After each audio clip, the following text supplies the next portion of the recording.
अरुणाचल पर चीन की दे दनादन, भारत ने क्यों साध रखी है चुप्पी? क्यों चीन की चाल पर भारत नहीं दे रहा करारा जवाब? क्या अरुणाचल पर भारत की नीति करा सकती है खेला? दोस्तों, अरुणाचल को लेकर चीन की मंशा किसी से छिपी नहीं है। दुनिया जानती है कि चीन अरुणाचल पर गिद्ध दृष्टि जमाए बैठा है।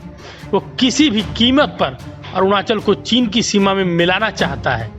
इसके लिए वो तरह तरह के हथकंडे भी अपनाता रहता है, दुनिया को ये दिखाने के लिए कि अरुणाचल उसका हिस्सा है।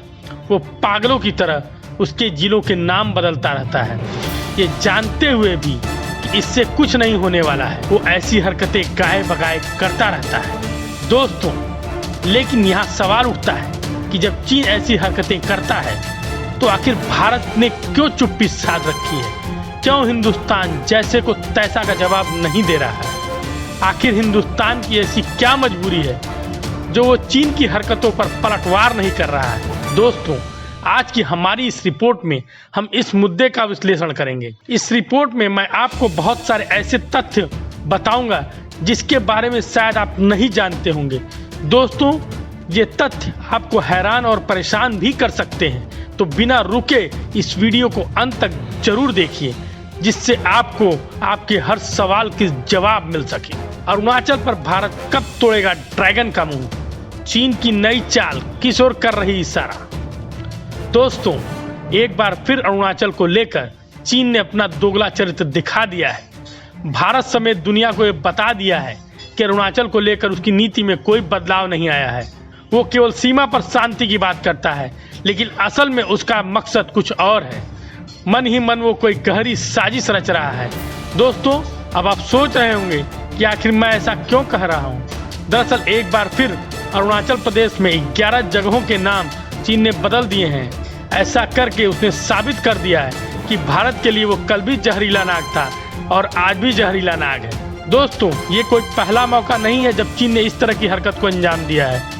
अब तक चीन अरुणाचल प्रदेश के 32 जगहों के नाम परिवर्तित कर चुका है। दोस्तों, हैरान करने वाली बात तो ये है कि भारत इस मुद्दे पर चीन को फटकार लगाकर छोड़ देता है। कभी उसने कुछ ऐसा करने की कोशिश नहीं की जिससे चीन को सबक मिल सके। मसलन तिब्बत को लेकर भारत ने कभी कोई ऐसा बड़ा ऐलान नहीं किया जिससे चीन सकपका जाए, उसकी बुद्धि घूम जाए। दोस्तों, भारत की इसी नीति के चलते अब जानकार इसे लेकर सवाल उठाने लगे हैं। जैसे को तैसे की भाषा आखिर क्यों नहीं बोल रहा भारत? आखिर भारत के पैरों में पड़ी हैं कौन सी बेड़ियां? दोस्तों, चीन ने अरुणाचल प्रदेश में 11 जगहों के नाम उस वक्त बदले हैं जब पिछले हफ्ते ही भारत ने अरुणाचल प्रदेश में G20 की बैठक का आयोजन किया था, जिसमें चीन ने हिस्सा नहीं लिया था। इसके साथ ही चीन अरुणाचल प्रदेश के लोगों को चीन के साथ कनेक्ट करने के लिए स्टेपल वीज़ा की सुविधा भी दे रहा है। दोस्तों, हालांकि भारत इसको लेकर कड़ा ऐतराज भी जता चुका है,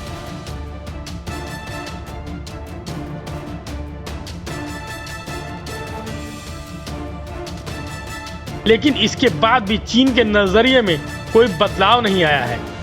चीन के इसी रवैये को देखते हुए अब एक्सपर्ट का कहना है कि भारत को अपनी तिब्बत नीति में परिवर्तन करना चाहिए, क्योंकि अब ये भारत के लिए हानिकारक साबित हो रहा है। दोस्तों, वास्तविक तौर पर तिब्बत भी भारत का पड़ोसी था और असल में भारत और चीन की सीमा कहीं मिलती ही नहीं थी।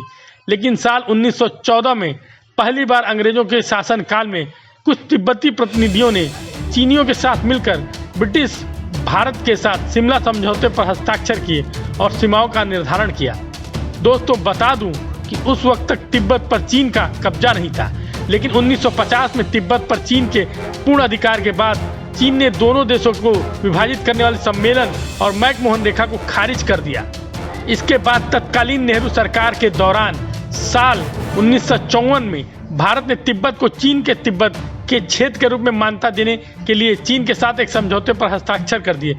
बस यहीं से खेला शुरू हो गया, जिसका खामियाजा भारत आज भी भुगत रहा है। दोस्तों, ऐसा नहीं है कि चीन की अरुणाचल नीति को लेकर भारत खामोश बैठा है। भारत की तिब्बत नीति में भी बढ़ते तनाव के बीच बदलाव आया है और पिछले कुछ सालों में भारत सरकार ने तिब्बत के निर्वासित आध्यात्मिक नेताओं के साथ मुलाकात की है।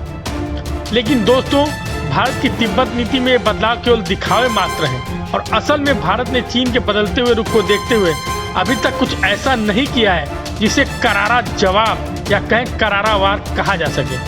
दोस्तों, यहाँ सवाल उठता है कि क्या ऐसा करने में भारत को कोई परेशानी है? आखिर भारत के पैरों में कौन सी जंजीर पड़ी है? किसने उसे अपनी नीति में बदलाव करने से रोक रखा है? तिब्बत को लेकर भारत की नीति कहीं पड़ न जाए भारी, तिब्बतियों का नया हमदर्द बनकर उभर रहा है अमेरिका। दोस्तों, पिछले कुछ सालों में चीन ने अपने नागरिकों को भारी संख्या में तिब्बत में बसाना शुरू कर दिया है। चीन उन्हें हर तरह का अधिकार दे रहा है। चीन के यही नागरिक तिब्बत में भारत के खिलाफ माहौल बना रहे हैं, भारत विरोधी गतिविधियों को अंजाम दे रहे हैं। दोस्तों, यही नहीं, चीन दलाई लामा के साथ तिब्बती आबादी के संबंधों को बुरी तरह से कुचल रहा है और लोगों को लुभाने के लिए इस क्षेत्र में निवेश, बुनियादी ढांचा परियोजनाओं में निवेश कर रहा है। दोस्तों, चीन के उलट भारत सरकार ने 1987 के कट ऑफ वर्ष के बाद भारत में पैदा हुए तिब्बतियों को नागरिकता देने से मना कर दिया है, या यूं कहें नागरिकता देना बंद कर दिया है। इससे तिब्बती समुदाय के युवाओं में खासा रोष है।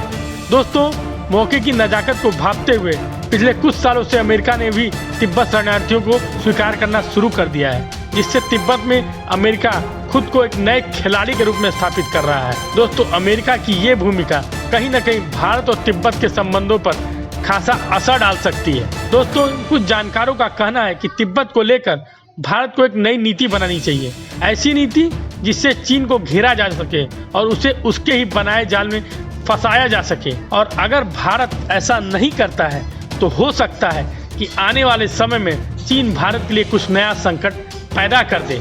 दोस्तों, आपको हमारी ये रिपोर्ट कैसी लगी हमें कमेंट बॉक्स में ज़रूर बताएं। और हाँ, अगर आपने अभी तक हमारा चैनल सब्सक्राइब नहीं किया है तो फ़ौरन से इसे सब्सक्राइब कर लें और बेल आइकन को दबाना न भूलें, जिससे हमारे हर नए वीडियो का नोटिफिकेशन आपको मिलता रहे। दोस्तों, भारत की तिब्बत नीति को लेकर आप जैसे दूसरे लोग क्या सोचते हैं, ये जानने के लिए इस वीडियो को लाइक और शेयर ज़रूर करें। जय हिंद, जय भारत।